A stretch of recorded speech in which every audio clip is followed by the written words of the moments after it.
Vamos a orar ahora un momentito al Señor y pedir que en esta tarde la palabra que voy a compartir con ustedes, que llevo varios días dándole vueltas y tengo la sensación de que todavía no he logrado decir y compartir todo lo que Dios ha puesto en mi corazón. A veces dicen, un secreto profesional, que el día más triste o más bonito para un pastor no es el domingo, sino el lunes. Porque el lunes es cuando piensas en la gente que faltó, la gente que tal vez no vino al culto, cómo salió el mensaje, si dijiste todo lo que tenías que decir o se te olvidaron muchas cosas. Gracias al Señor, para mí los días lunes son días de bendición y días de victoria, ¿verdad? Como cualquier otro. Pero a veces he tenido la sensación cuando llego a casa, sobre todo el domingo, ya el lunes ya me olvido, ya pienso ya en otras cosas, ¿no? Que no dije todo lo que tenía que decir, ni fui capaz de compartir todo lo que yo a nivel personal, en mi estudio de la palabra cada día, saqué de esta porción o de cualquier otra, ¿no? Pero vamos a orar juntos, si les parece, hermanos, para pedirle al Señor que en esta tarde, este hermoso salmo del cual voy a estar hablando, toque nuestros corazones y podamos aprender todo lo que tenemos que aprender en el día de hoy. ¿Les parece, hermanos? Vamos a orar.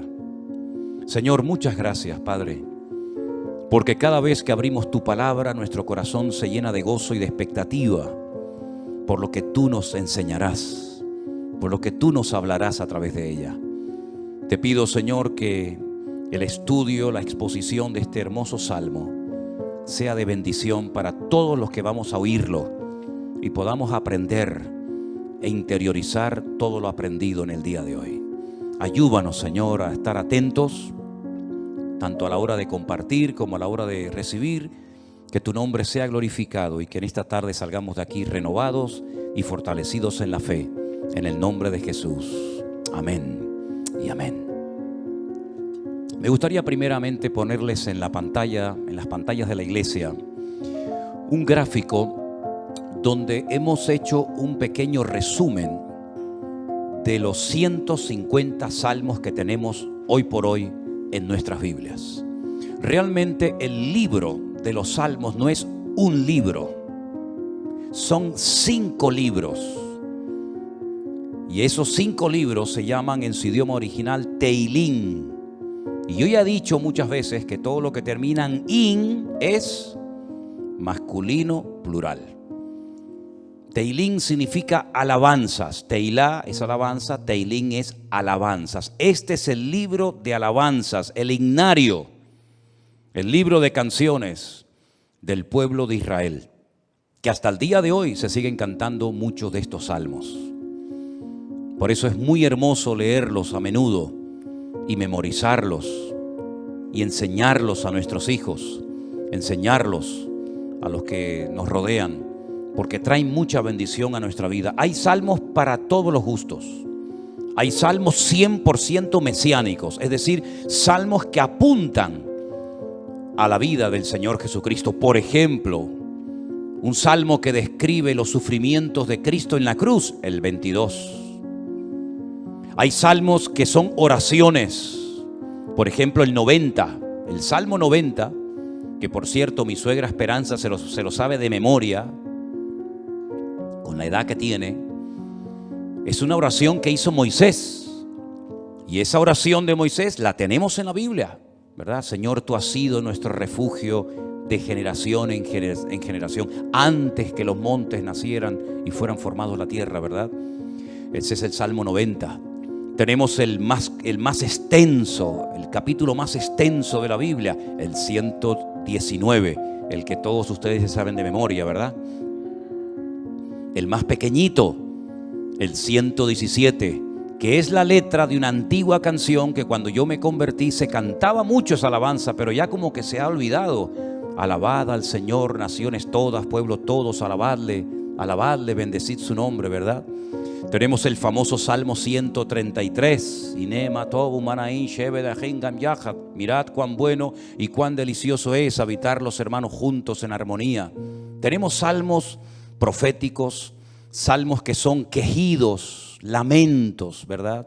Tenemos la oración de los ancianos, la petición, el salmo de los ancianos, el salmo de las personas que ya han pasado a otra etapa de la vida. Es un salmo precioso también. Pero todos esos salmos se fueron recopilando a lo largo de la historia en diferentes periodos. Y ahí les he puesto un gráfico en las pantallas de la iglesia para que ustedes vean el proceso que experimentaron los salmos hasta poder recopilarlos los 150 y tenerlos en nuestras Biblias. Por ejemplo, los primeros 41 salmos, del 1 al 41, se recopilaron. No significa que se escribieron, pero que se recopilaron en la época del rey David. Porque hay algunos de esos salmos que son antes de la época del rey David. Por ejemplo, el que les cité a continuación, el 90, que es de la época de Moisés. Pero esos 41 primeros salmos se recopilaron, se reunieron y posteriormente se añadieron al libro de los salmos en la época del rey David. Otros salmos, por ejemplo, del 42 al 72 y del 73 al 89, se recopilaron en los tiempos de esos dos grandes reyes de Judá, los reyes del sur. Estos dos reyes fueron extraordinarios, Ezequías y Josías. Ezequías fue aquel rey que decidió meter el agua por debajo de Jerusalén para que si fuera sitiada, si los enemigos atacaban Jerusalén, no les cortaran el suministro de agua y se murieran de sed, esperando fuera los enemigos que Israel se rindiera. Todavía ese túnel subterráneo, esos túneles, mejor dicho, porque son varios, que llevan el agua por debajo de Jerusalén, todavía hoy en día se pueden visitar. Son los túneles que conectan la antigua ciudad de Jerusalén con el famoso estanque de Siloé. Y uno de ellos todavía recoge agua de lluvia y se puede pasar por él, incluso mojándose, el otro no. Y el rey Josías fue un rey muy utilizado, un hombre, un instrumento tremendo en las manos del Señor. Fue aquel rey que, cuando le dijeron hemos descubierto el libro de la Torá, el libro de la ley en el templo que estaba abandonado, hace una serie de reformas extraordinarias que hacía muchísimo tiempo que Israel las necesitaba. Luego tenemos, por ejemplo, del Salmo 90 al Salmo 106 y también del 107 al último, al 150, tenemos esos salmos que se recopilaron en el tiempo de Esdras, el sacerdote, y de Nehemías, aquel copero, ¿se acuerdan? Que vivían en el palacio del rey y que es el instrumento que Dios utiliza para la restauración física, la restauración de los muros y también del templo de Jerusalén. Y Esdras fue el instrumento para la restauración espiritual del pueblo. Porque una cosa es que tú seas restaurado en tu economía, en lo natural, sea economía, sea salud, sea familia, que está bien, Dios también está interesado en restaurar esas áreas de tu vida. Y otra cosa muy distinta es la restauración espiritual de una vida. Tú puedes ser restaurado, digamos, en tu economía, pero no significa de que hayas sido restaurado en lo espiritual.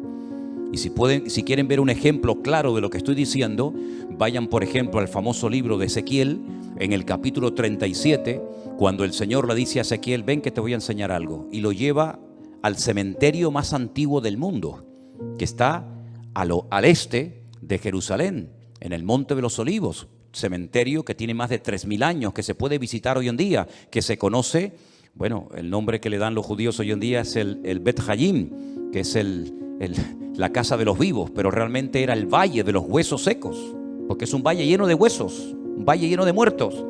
Y el Señor, estando él en Babilonia, le muestra ese valle, ese cementerio, y le dicen, ¿tú crees que estos huesos vivirán?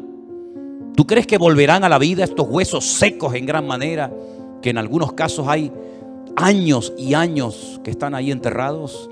Y el profeta Ezequiel le dice al Señor, yo no sé, Señor, lo que va a pasar con estos huesos, con estos muertos.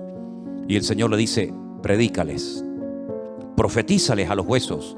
Y dice que mientras les predicaba, comenzaron a levantarse esos huesos y se formaron cuerpos humanos, seres humanos, con piel, con tendones, con miembros, con cuerpos. Pero dice que eran como muertos vivientes, les faltaba el espíritu. No se movían, estaban ahí quietos como zombies. Y el Señor les dice, les falta el espíritu, profetiza, habla para que el espíritu entre en ellos. Y al final del capítulo 37, el Señor le explica al profeta Ezequiel lo que significa esa visión y le dice, esta es la casa de Israel. Estos son los hijos de Israel, que van a experimentar un resurgir como pueblo, como nación, una restauración nacional, que en los tiempos de Ezequiel, era impensable, pero que nosotros sabemos que se ha producido en el siglo XX, en mayo de 1948, los huesos secos, esparcidos por todas las naciones de la tierra, se levantaron en un solo día como pueblo, y ahí están, con su himno, con su bandera, con su tierra, con su capital. Pero la restauración espiritual aún no se ha producido.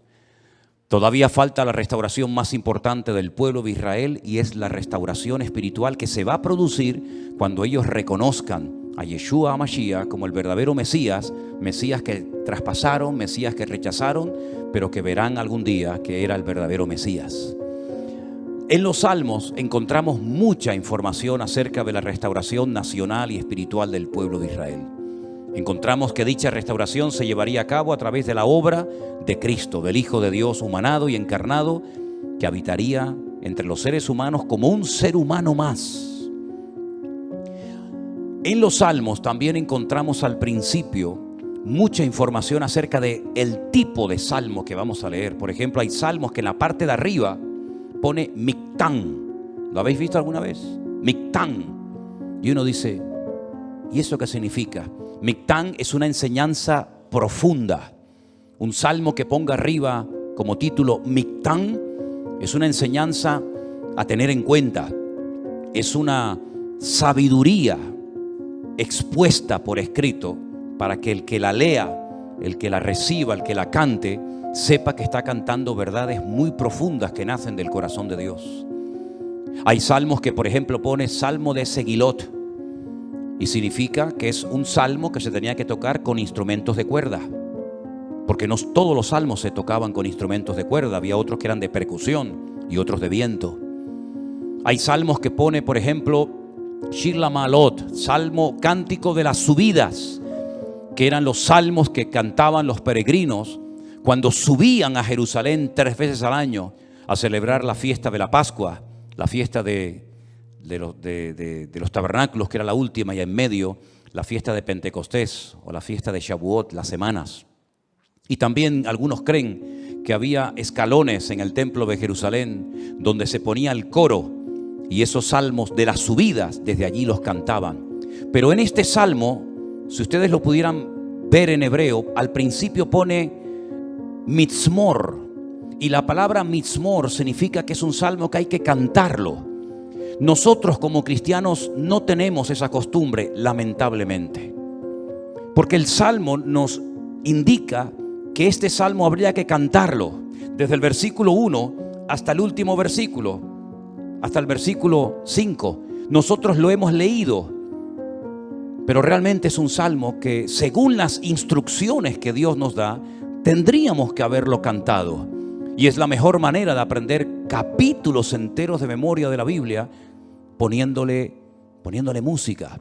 Y es la mejor forma de aprender, ya digo, capítulos y capítulos enteros de la Biblia. Ahora, el Salmo 127, que es el que se leía en esta tarde, si ustedes buscan su Biblia, empieza diciendo que si el Señor, el Eterno, Jehová, como dice la versión Reina Valera, no edifica la casa, en vano trabajan los que la edifican.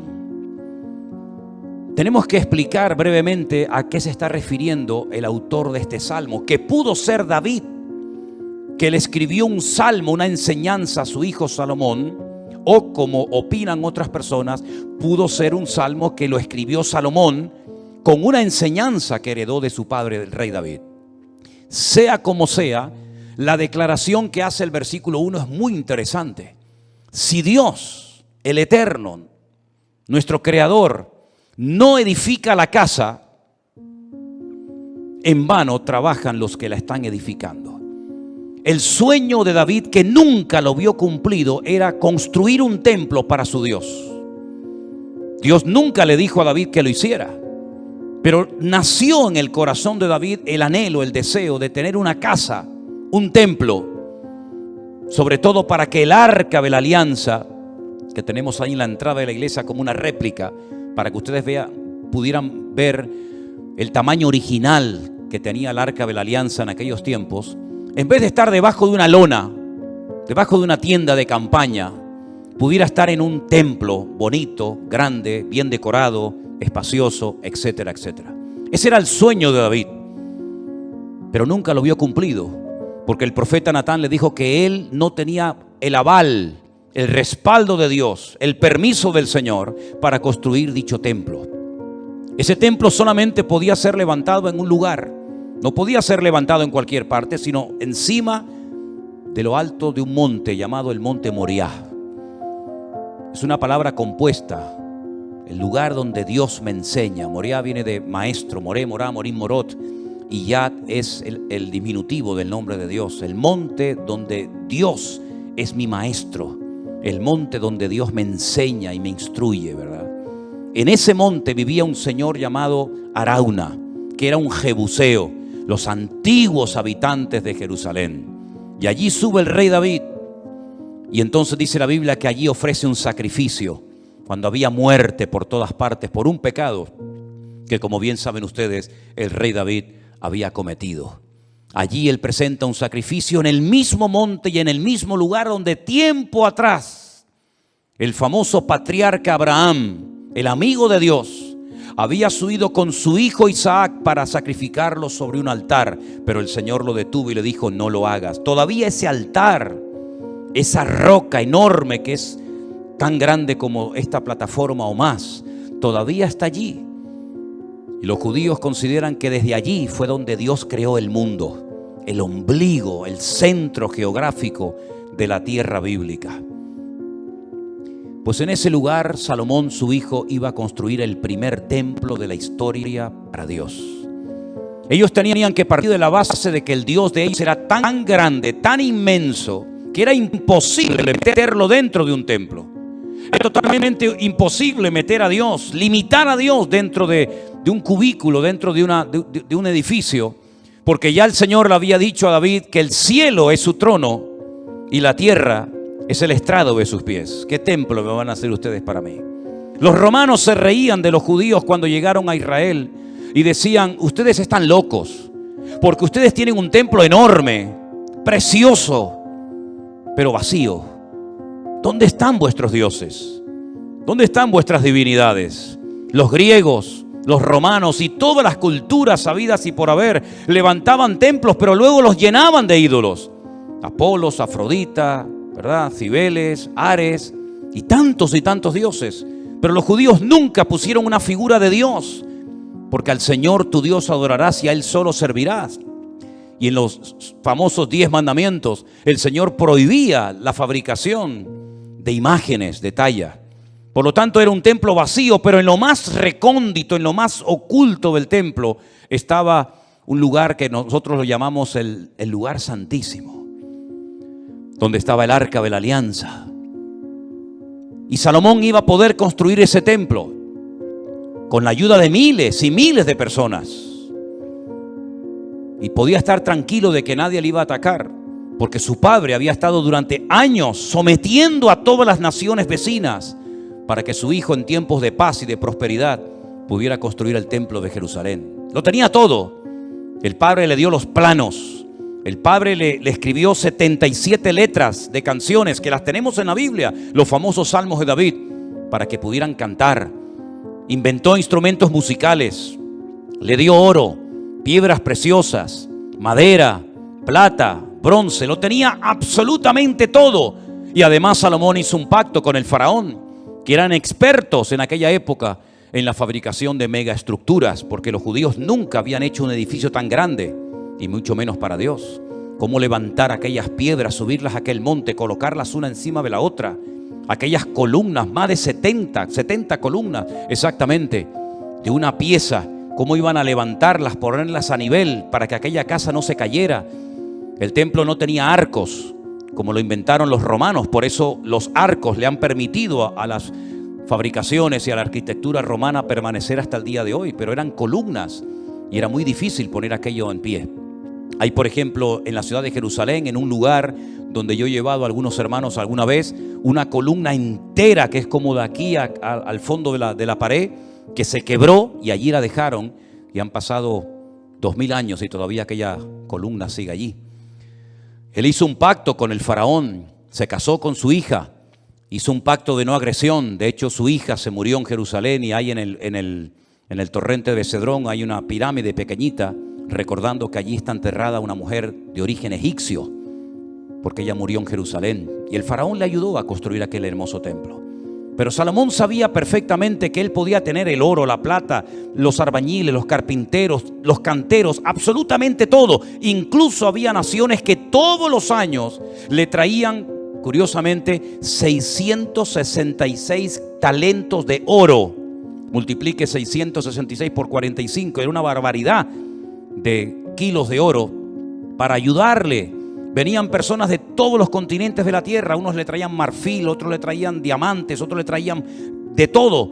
Pero él sabía que aunque lo tenía humanamente hablando todo, sin el respaldo, sin la ayuda del Señor, aquel templo nunca se iba a poder levantar. Y aquí hay una primera lección que tenemos que interiorizar nosotros como cristianos en el día de hoy. Nosotros nos podemos esforzar mucho, y de hecho el esfuerzo forma parte de la vida cristiana. Esfuérzate y sé valiente, le decía el Señor a Josué, ¿verdad? Josué capítulo 1. Esfuérzate y pelea, le decía el apóstol Pablo a Timoteo. Pero por mucho que nos esforcemos, por mucho que trabajemos, por mucho que madruguemos o por mucho que trasnochemos, sin el respaldo, sin el favor de Dios, todo lo que hagamos no sirve absolutamente para nada. ¿Cuántos dicen amén? Algunos creen que por trabajar más van a ganar más, y se equivocan, porque la Biblia no enseña que para ganar más hay que trabajar más. Si usted quiere ganar más, no haga eso, porque lo está haciendo al revés.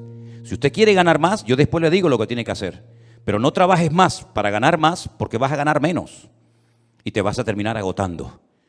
Porque la Biblia dice en el Salmo que hemos leído que si el Señor no edifica la casa, en vano. Y esa palabra en vano, esa expresión en hebreo, en vano, significa para que no llegues al agotamiento físico y mental. ¿Qué les parece? Para que no llegues a un momento que digas, ya no aguanto más, estoy reventado, estoy cansado. Llego el fin de semana, quiero descansar y el lunes voy igual de cansado, peor. Y vas acumulando cansancio y cansancio y durante la noche no duermes. Cuando dice el Salmo 27 que una de las bendiciones de Dios es poder dormir tranquilamente por la noche. Dice que a sus amados el Señor les dará el sueño. Y hay muchas personas que darían cualquier cosa con tal de poder dormir en paz, como nosotros, los hijos de Dios, que hemos aprendido a depender y a descansar en el Señor, podemos dormir en paz. ¿Cuántos dicen amén? No sé por qué nos han hecho últimamente a Elena y a mí una pregunta. Me la hacen de vez en cuando, por internet, por WhatsApp, por correos, incluso hasta en persona. ¿Ustedes están durmiendo bien? Y preguntamos, ¿y por qué nos hacen esa pregunta? Sino pues con todo lo que tienen, todo el jaleo de atender gente y atender gente de aquí y llamar, ¿ustedes duermen bien? Y la respuesta de Elena siempre es la misma: dormimos perfectamente. Porque nosotros hemos aprendido a descansar y a depender únicamente del Señor. No entramos en estrés, ni en nervios, ni en agobio. No perdemos la paz absolutamente por nada.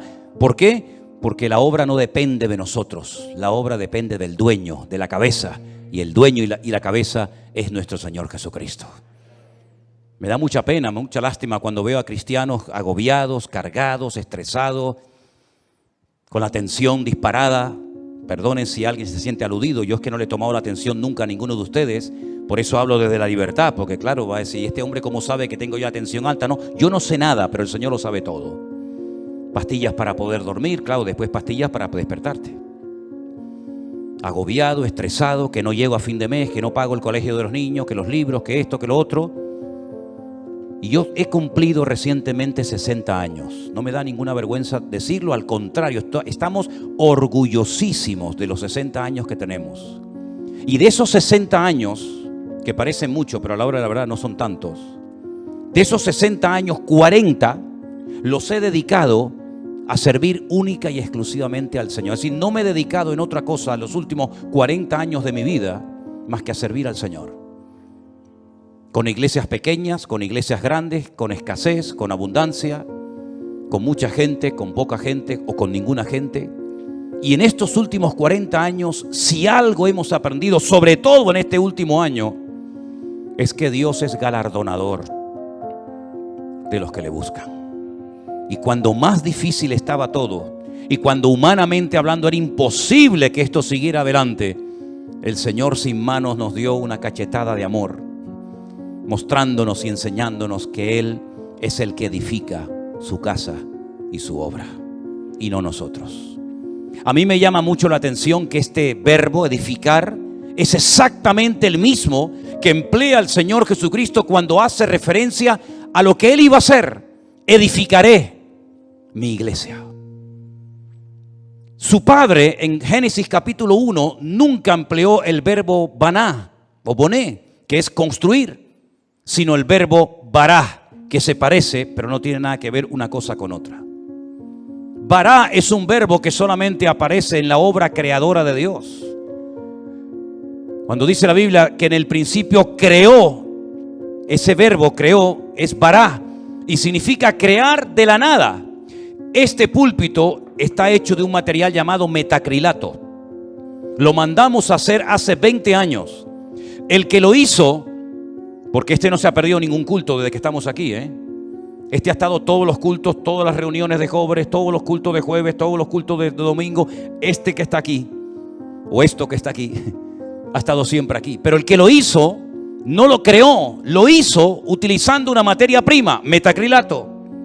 Y el púlpito que tenemos en la iglesia del Puerto de la Cruz es de madera. Y alguien lo hizo, no lo creó, utilizando la materia prima de la madera. Pero el verbo bará en Génesis capítulo 1 es crear de la nada. ¿Y cómo Dios creó sin utilizar materia prima? Sin utilizar tierra, sin utilizar piedra, sin utilizar madera, con el poder de su palabra. Dijo Dios, sea la luz, y fue la luz.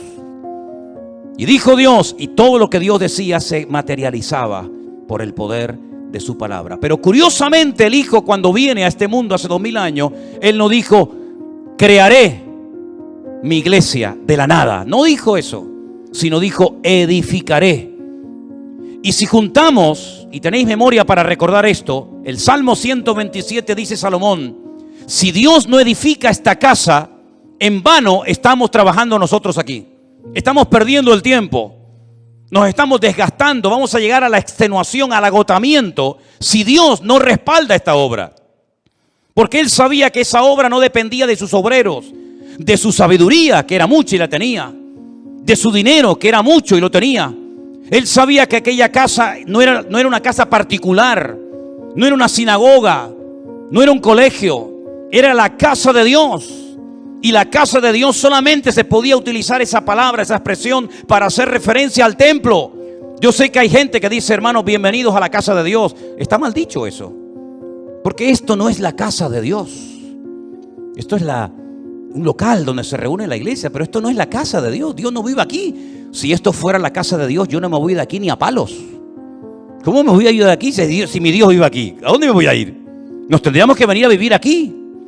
Pero esta no es la casa de Dios. Pero en aquellos tiempos, cuando Salomón dice, si Jehová no edificare la casa, ¿a qué casa se refería? A la casa de Dios. Él sabía que esa casa no iba a poderse terminar si no tenía el respaldo de Dios. Por eso el Señor Jesucristo pudo decir, yo edificaré mi iglesia. Porque Él dijo, todo lo que hago y todo lo que digo, lo hago porque mi Padre me da autorización y me apoya para hacer y decir lo que hago. Por eso la iglesia ha permanecido en estos últimos 2000 años con persecuciones, con todo tipo de regímenes políticos, con falsas doctrinas, con divisiones, etcétera, etcétera. ¿Por qué? Porque el que la está fabricando no es el hombre, el que la está construyendo es el Señor Jesucristo. Y nosotros somos piedras vivas en ese edificio, pero la piedra angular, la que soporta todo el peso, es nuestro Señor Jesucristo. La piedra que desecharon los edificadores ha venido a ser la cabeza del ángulo. Bendito sea Dios. Piná, Rosh Piná. Eso es, Rosh Piná. Hay un pueblo en Israel muy bonito que se llama Rosh Piná, que significa la cabeza del ángulo. Pero este salmo, ¿sabes? Te da una calma, te da una paz impresionante, porque no tienes que estar dependiendo de tu esfuerzo personal. sino del respaldo de Dios. Y yo le hacía esta mañana a los hermanos del Puerto de la Cruz 2 preguntas que se las voy a hacer ahora a ustedes. ¿Dios está respaldando lo que estás haciendo? Piensa bien, Todos no vamos a ser pastores, todos no van a ser predicadores, evidentemente. Pero todos y cada uno de ustedes, de nosotros, nos dedicaremos en la vida a algo.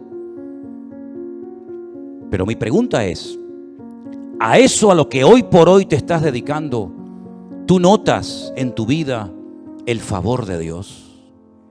¿El respaldo de Dios? Si la respuesta es sí, yo siento que en mi profesión, en mi carrera, en mis estudios, en mi trabajo, yo siento y noto que el respaldo, que la bendición de Dios está conmigo. Gloria a Dios, no sabes cuánto me alegro, hermano. Pero si la respuesta es no, entonces ¿por qué lo estás haciendo? Si sabes que Dios no te ha mandado a hacer lo que estás haciendo,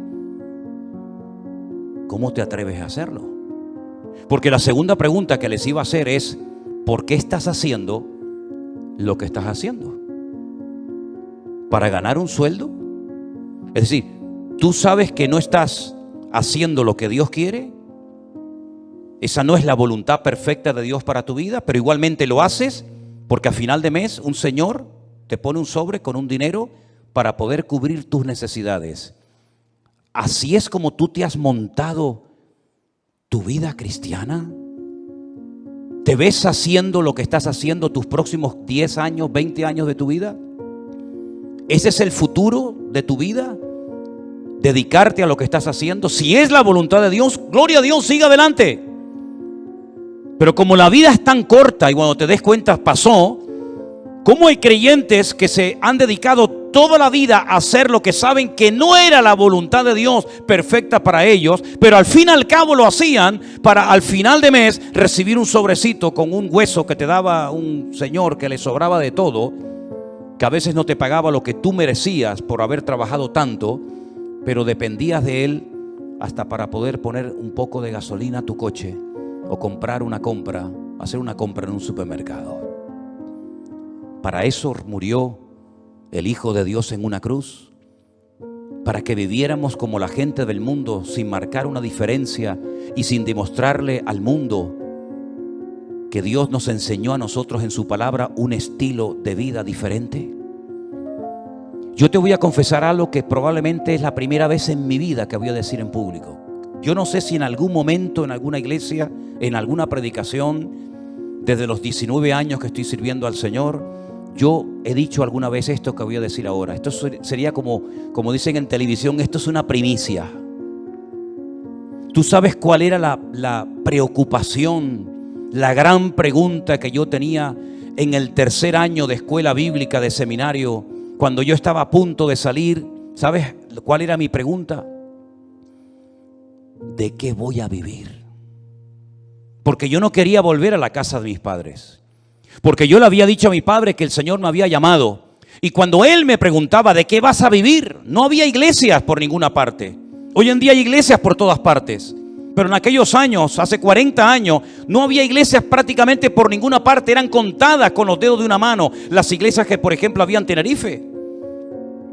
Muchas de las iglesias que ustedes conocen o han visitado, o a lo mejor han estado, no existían. Las iglesias eran de 10, 15 personas. Había muy poca gente. Un culto de jóvenes con 5, 6 jóvenes. Era un avivamiento. No había prácticamente nada. Y la pregunta que yo tenía en aquellos años era ¿de qué voy a vivir? Porque no quiero volver otra vez a vivir en la casa de mis padres. Porque sería entonces darle la razón al viejo de que me equivoqué. Y al fin y al cabo tengo que volver a vivir con ellos hasta para poder comprarme un par de zapatos. Pero casi la última semana de estudiar en aquella escuela bíblica en Las Palmas, en un piso allí cerca de las playas de las canteras, llegó un misionero, como eso ya les he contado en otras ocasiones, y me pidió que viniera aquí a Tenerife a echarle una mano en la obra. Y desde ese día, el 31 de mayo me gradué. Mayo tiene... Desde el 1 de junio de 1981. ¿Qué día soy? ¿Cuál? 31 de octubre, fíjate. Desde el 1 de junio de 1981 hasta el 31 de octubre del 2021, yo no he hecho otra cosa en mi vida más que servir al Señor. Me pude casar, pudimos viajar, hemos fundado iglesias en algunos lugares y estamos disfrutando de la obra del Señor como nunca jamás en la vida habíamos soñado. Sabemos lo que es estar sentado en una cama con una libreta, con una calculadora, sacando los gastos del mes y diciendo: no llegamos, no llegamos, no llegamos. Pero también sabemos lo que es: el Señor es mi pastor y nada me faltará. Hemos aprendido a vivir en escasez como no te imaginas. Y hemos aprendido a vivir en abundancia. Hemos aprendido a dormir en cualquier lugar. Porque el Señor nos ha mostrado de que cuando una persona es capaz de hacer un mínimo gesto por el Señor respalda y bendice la vida de esa persona. Y tengo un temor tremendo en mi corazón por toda la manera como el Señor nos está bendiciendo y abriendo puertas en todas partes. Porque sabemos perfectamente que no es por nuestros méritos. No es por nuestros méritos. Quiero decirles que cuando muchos de ustedes vinieron a esta iglesia, nosotros ya hacía años que estábamos aquí. Hacía años que estábamos en este lugar. Y el Señor ha ido edificando poco a poco su obra. Y hoy en día podemos hablar para la gloria del Señor de miles y miles de personas que en todas partes del mundo, muchos de ellos han conocido al Señor Jesucristo como su Señor y Salvador personal en este último tiempo. Anoche tenía una reunión por Zoom con todos los hombres de la iglesia virtual del grupo número 2, gente con más de 80 años, dándole gracias al Señor porque en la recta final de su vida, como ellos mismos decían, han conocido el Evangelio del Señor Jesucristo y tienen un hambre por conocer más y más de la palabra que a mí realmente me deja sorprendido todo lo que el Señor está haciendo. Yo quiero decirles a todos y a cada uno de ustedes que yo también tuve tu edad y estuvimos dispuestos cuando éramos jóvenes, recién casados con 21 años, a pagar un precio. Y nos llamaron locos. Los pastores nos reunían de vez en cuando y nos decían: estáis locos. ¿Cómo sois capaces de ir con una niña pequeña como era Priscila en aquellos años a un país tan lejos, sin conocer prácticamente a nadie, a vivir por fe? Pero cuando el Señor edifica su obra y cuando el Señor respalda su obra, no hay impedimento que pueda frenar la vida de un hijo y de una hija de Dios. Y yo quiero desafiarte a que tú pierdas el miedo, porque si de algo a mí me ha servido el Salmo 127 es a perder el miedo. Si Anderson, que está conectado al liderazgo y a los coordinadores de la iglesia virtual número 1, les hablara acerca de lo que cuesta, del presupuesto enorme que cuesta el hacer todas las actividades, nos quedaríamos con la boca abierta. Pero el Señor ha suplido de una forma increíble, porque el Señor es galardonador de los que le buscan, y cuando Él edifica la casa, no hay nada ni nadie que la pueda detener. Fíjate que en el Salmo 121, si te das cuenta, habla de la casa de Dios, es decir, lo principal, la obra de Dios. Nada ni nadie la va a detener. Pero en segundo lugar, habla de la ciudad. Si Jehová no guardare la ciudad, en vano vela la guardia. Este versículo, cada vez que me tocaba a mí guardia en el ejército y te daban todas las balas y la metralleta y el armamento para estar de guardia, yo siempre lo decía en alta voz: si el Señor no guardare la ciudad, en vano vela la guardia.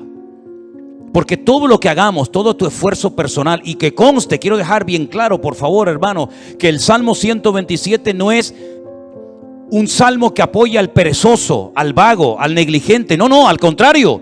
El esfuerzo forma parte de una vida cristiana normal. Pero todo nuestro esfuerzo, nuestro sudor, nuestro trabajo no sirve de nada si el Señor no respalda lo que estamos haciendo para Él? Absolutamente de nada. Luego es un golpe al ego del hombre, porque la gloria no me la llevo yo. Yo he sido el que he edificado, como decía Salomón, Nabucodonosor, ¿se acuerdan? Yo fui el que levanté la gran Babilonia. Y al final tuvo 7 años viviendo en un monte como un animal, para que el Señor pudiera arrancar de su corazón la arrogancia y el orgullo. Porque una persona arrogante, acomplejada u orgullosa no es digna de estar sirviendo al Señor. Una persona con orgullo, una persona que se le sube a la cabeza lo que tiene, lo que es o lo que hace, es una persona que no está capacitada para estar al frente de una obra. Por eso a mí me da alegría ver al hombre más sabio de la tierra, a uno de los hombres más ricos del mundo, como era Salomón, que cuando la reina de Saba vino y lo visitó, le dijo: lo que me contaron no es ni el 1% de lo que ven mis ojos. Que él reconozca que el éxito de aquella obra no estaba en él, sino estaba en su Dios. Y nosotros tenemos que aprender hoy más que nunca que tenemos que aprender a depender de Dios. Y eso hay que enseñárselo a nuestros hijos y hay que enseñárselo a los jóvenes de la iglesia, para que nos demos cuenta de que en estos tiempos donde la economía está en crisis y donde el mundo irá, según la Biblia, de mal en peor, nosotros estemos preparados y sepamos adaptarnos a las circunstancias y no perder la paz ni el equilibrio, porque el Señor es nuestro Dios y estará con nosotros todos los días hasta el fin del mundo. Madrugar y trasnochar sin el respaldo de Dios no sirve absolutamente para nada. El Salmo 127 es un salmo donde el Señor nos muestra que cuando dependemos de Él podemos estar tranquilos. Y mire lo que dice: por demás es que os levantéis de madrugada y vayáis tarde a reposar, por demás, y que comáis pan de dolores, pues que a su amado dará Dios el sueño. Y ahora yo te pregunto a ti, ¿y ustedes cómo duermen? ¿Dormiste bien anoche? ¿O estabas dando vueltas y vueltas y vueltas en tu cama sin poder conciliar el sueño? Una de las señales de que nuestra alma está alineada con Dios es que nuestro cuerpo y nuestra mente puede descansar tranquilamente durante la noche. Una mente atormentada sin la paz de Cristo, sin tener esa comunión con el Señor, es imposible que tu cerebro pueda descansar durante la noche y dormir tranquilo, sabiendo en quién has confiado.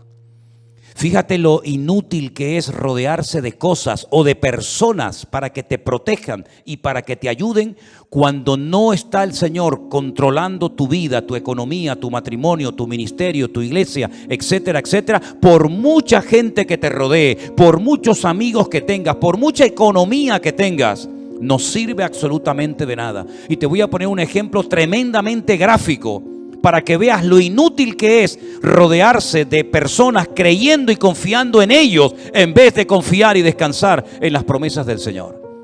¿Os acordáis de Saúl? ¿Sabéis quién era Saúl? Sí, ¿verdad? El primer rey de Israel. Estaba obsesionado con matar al rey David, o con el joven David. El rey en aquella época dormía en el centro del campamento. Se hacían círculos concéntricos de soldados alrededor del rey, de tal manera que si saltabas uno de esos círculos de protección, automáticamente en el segundo caías. Es como en las cárceles. ¿Veis que hay como un muro alambrado que si logras saltarlo, te encuentras a continuación otro y te quedas entre muro y muro, ¿verdad? En muchos bancos en la península, aquí en Canarias no se ve, pero en muchos bancos en la península tocas un timbre, te abren una puerta, entras, se cierra detrás de ti y la otra no se abre hasta que se cierre la anterior, para que así te quedes entre una y otra. El rey Saúl dormía rodeado de centenares de soldados y de su guardia personal en el centro del campamento. David una noche bajó de las montañas y atravesó el primer círculo, el segundo, el tercero y hasta el mismo lugar donde estaba el rey Saúl dormido. Cogió la lanza del rey Saúl, subió a lo alto de una montaña y cuando estaba lejos comenzó a gritar: Abner, Abner, ¿qué haces?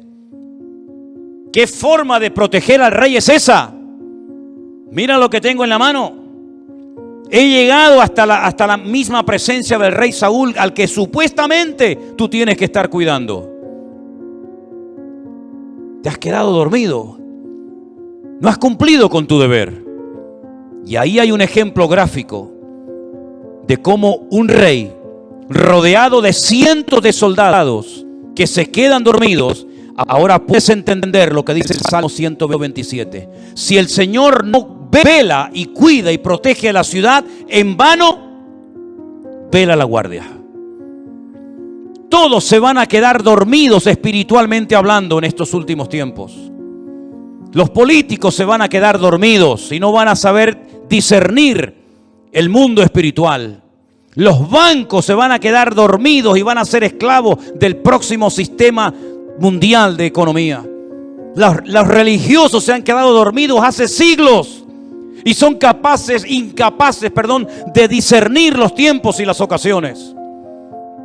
Y la iglesia no puede entrar en ese juego. Por eso dice el apóstol Pablo: es tiempo de despertarnos del sueño. Despiértate tú que duermes y te alumbrará Cristo. Hay un sueño, ¿verdad?, profundo que experimentó Adán, pero fue un sueño que Dios produjo para que no le estorbara en la obra que el Señor estaba haciendo. Pero hay otro sueño de tipo espiritual que te adormece el alma, que atonta tu espíritu, que ciega tu entendimiento y que cauteriza tu conciencia y que te impide reconocer que a veces lo que estás haciendo no es la voluntad de Dios. Es un juguete, un entretenimiento del sistema faraónico del mundo que te da todo a cambio de nada, y al final de tu vida no has hecho nada y te has creído que Dios estaba respaldando tu obra, tu ministerio, tu imperio, tu reino, pero has tirado por la borda tu vida y te has bajado a lo profundo del barco mientras había una tormenta arriba. Tú te has quedado dormido y en vez de actuar marcando una diferencia, dejaste que el mundo te marcara y te manipulara a ti. Por eso, mis queridos hermanos, el Salmo 127 es de sacudir nuestras conciencias y despertarnos ante la realidad. ¿Qué estoy haciendo con mi vida? ¿Qué estoy haciendo con mis recursos? ¿Qué estoy haciendo con mi tiempo? ¿Qué estoy haciendo con mi juventud?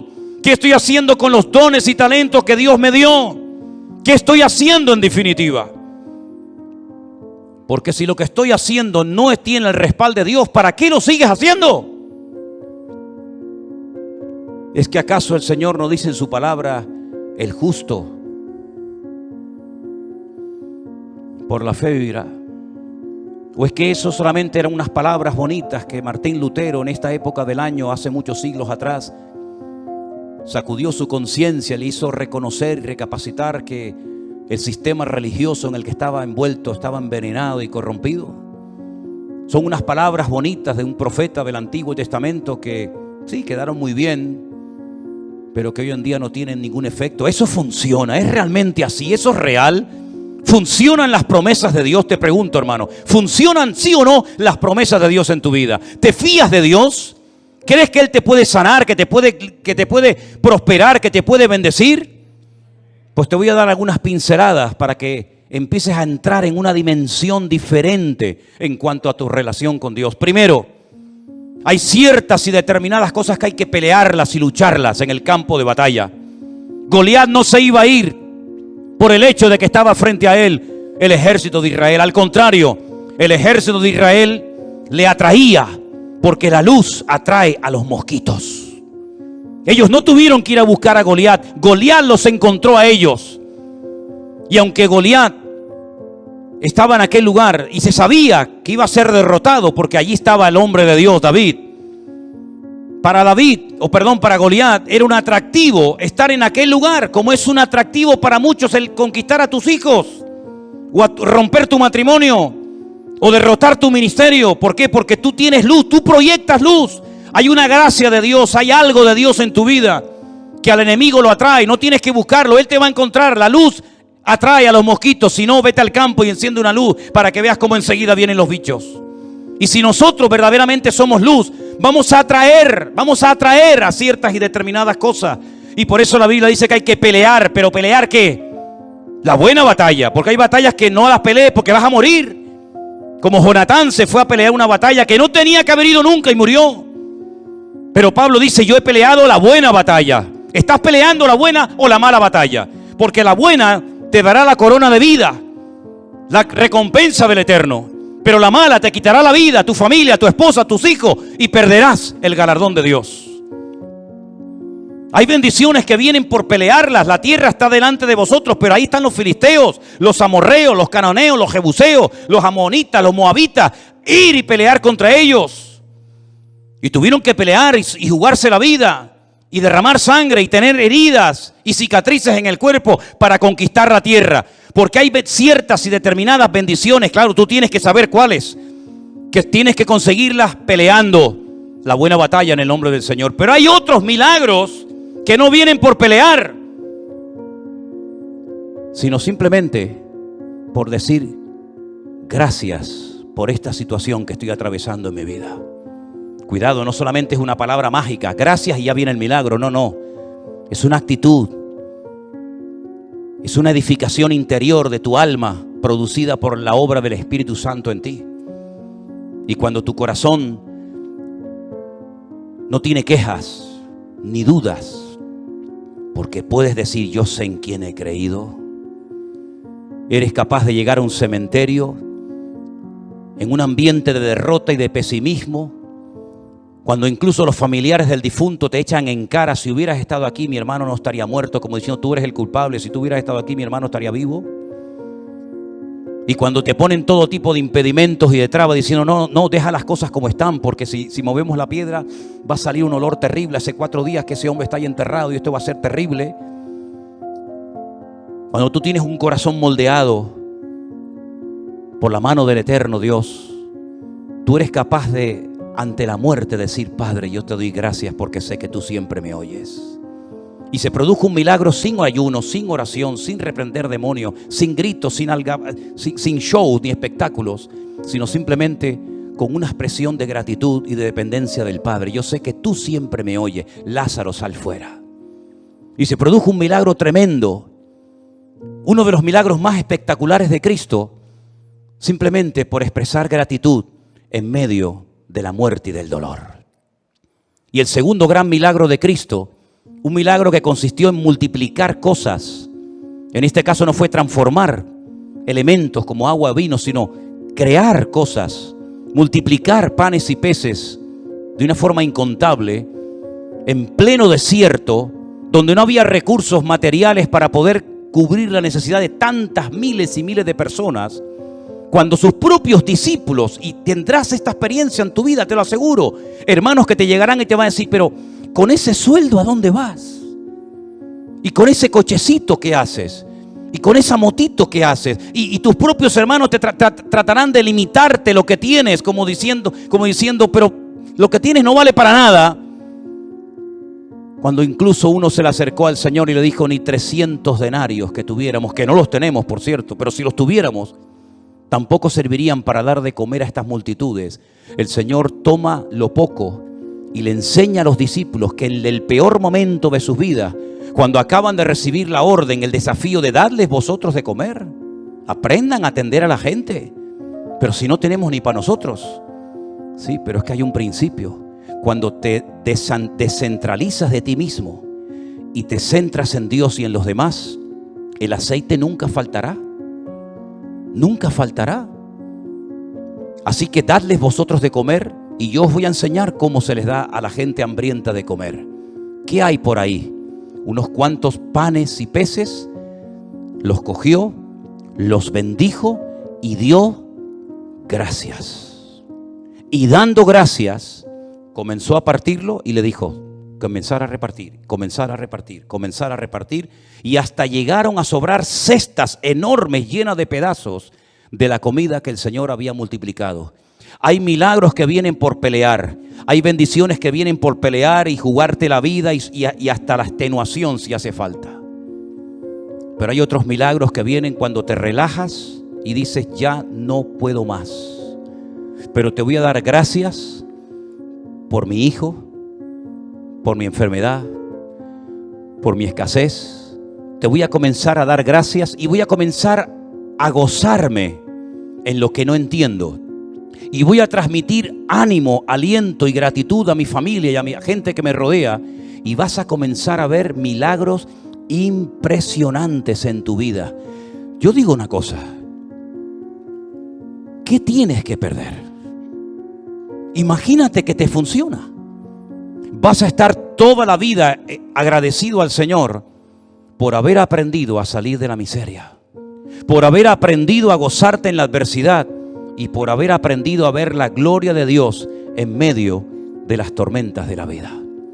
¿Cuántas tormentas hemos atravesado? ¿Cuántos desiertos hemos cruzado? ¿En cuántas cuevas nos habremos metido espiritualmente hablando? Pero de todas y de cada una de ellas nos ha sacado nuestro Dios.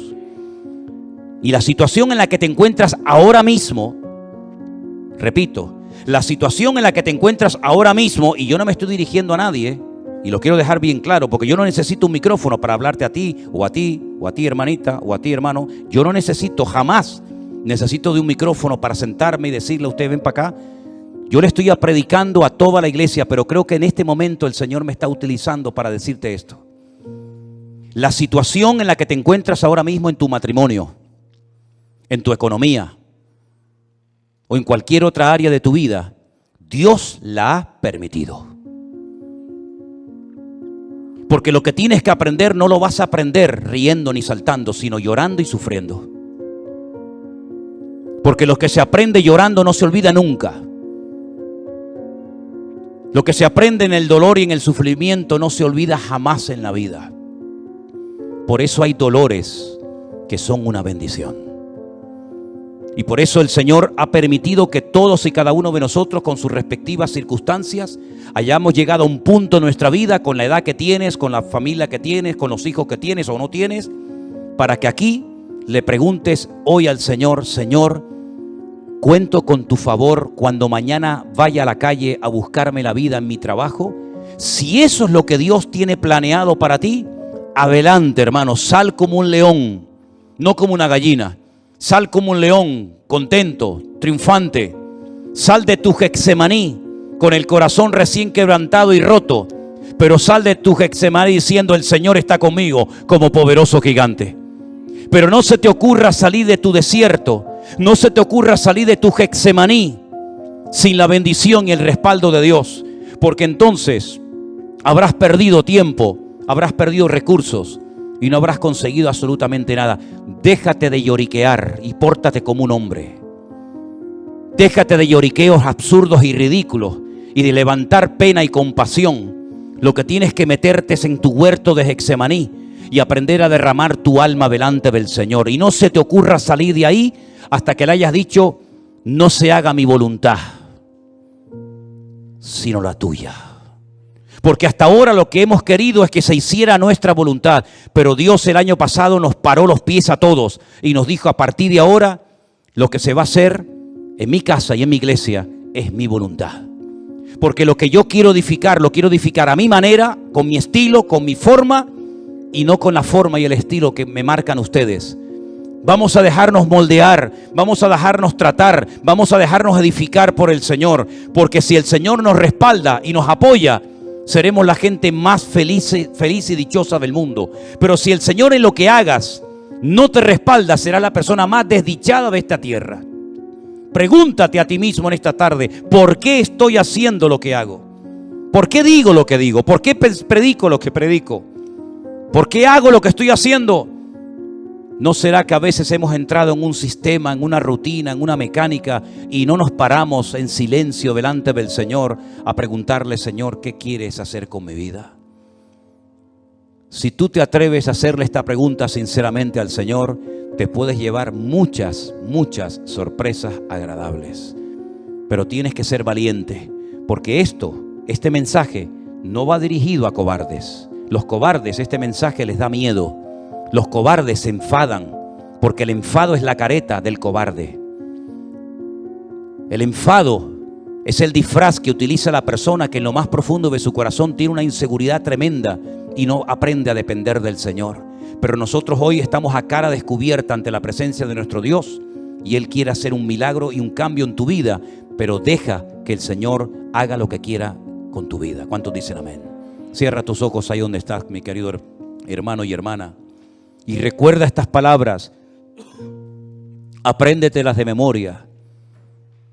Si el Señor no edifica mi casa, en vano es todo lo que hago.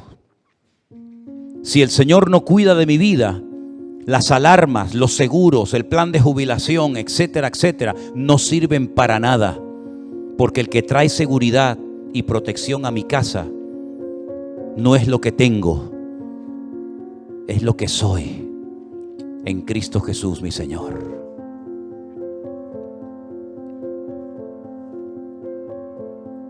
En esta tarde, Señor, hemos escuchado tu palabra atentamente y hemos reflexionado acerca de nuestra vida, de nuestra existencia. Y queremos pedirte en esta tarde, Señor, ayúdanos a depender 100% de ti, Señor.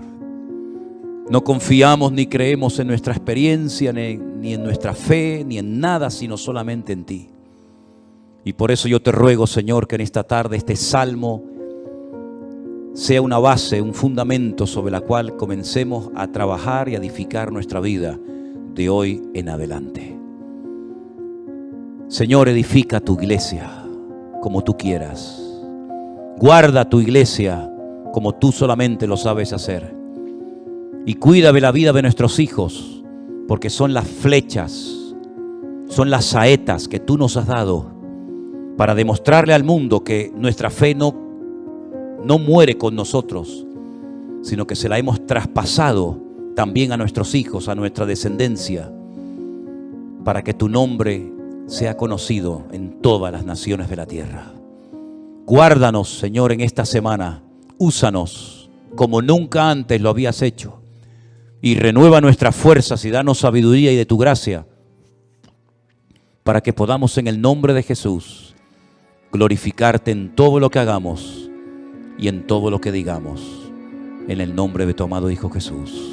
Amén y amén.